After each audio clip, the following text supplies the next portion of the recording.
बांग्लादेश में हिंदुओं के साथ साथ क्रिश्चियनों पर अत्याचार जारी है। क्रिसमस के दिन ही करीब 17 ईसाइयों के घरों को कट्टरपंथियों ने आग के हवाले कर दिया। लेकिन मोहम्मद यूनुस की लीडरशिप वाली बांग्लादेश की अंतरिम सरकार इसे रोकने के बजाय पूर्व पीएम शेख हसीना के पीछे पड़ी है। मोहम्मद यूनुस की अंतरिम सरकार भारत पर शेख हसीना को सौंपने के लिए दबाव बना रही है, लेकिन भारत अपने करीबी सहयोगी शेख हसीना को छोड़ने के लिए तैयार नहीं है, क्योंकि हसीना ने भारत के हितों की रक्षा की, कट्टरपंथियों पर नकेल कसी और सब रीजनल कोऑपरेशन को बढ़ावा दिया।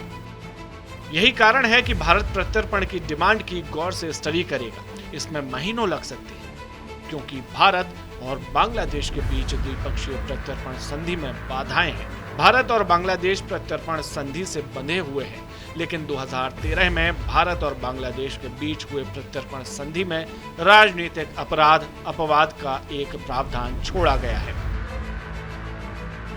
इसके तहत इस संधि के अनुच्छेद 6 में कहा गया है कि कोई भी पक्ष ऐसा प्रत्यर्पण अनुरोध अस्वीकार कर सकता है जो राजनीतिक प्रकृति के अपराध से जुड़ा हो। इसके अलावा इसी संधि के अनुच्छेद 8 में प्रत्यर्पण से इनकार करने के आधारों की एक लिस्ट भी दी गई है। इस लिस्ट में कहा गया है कि किसी व्यक्ति को भारत उस परिस्थिति में भी प्रत्यर्पित नहीं कर सकता जब उसे ये आभास हो कि प्रत्यर्पण किए जाने वाले के खिलाफ लगाए गए आरोप न्यायसंगत और सद्भावनापूर्वक नहीं है। इससे यह साफ होता है कि भारत के पास इस संधि के जरिए शेख हसीना को वापस नहीं भेजने के पर्याप्त ऑप्शन है। भारत का कहना है कि दलाई लामा समेत मेहमानों को अपने यहाँ रहने देने की पुरानी परंपरा रही है। वहीं जानकारों की माने तो भारत शेख हसीना के मामले में बहुत ही सतर्क है।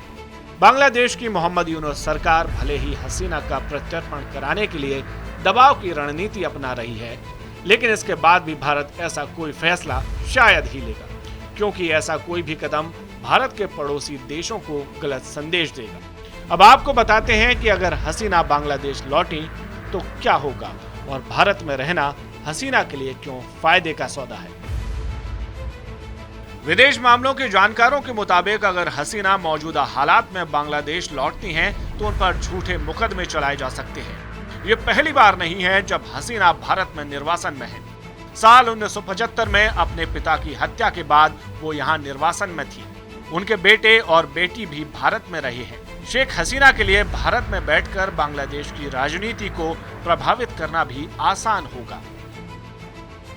भारत शेख हसीना की अहमियत को समझता है। हसीना ने अपने 15 सालों के शासनकाल में बांग्लादेश में कट्टरपंथी ताकतों पर नकेल कसी थी।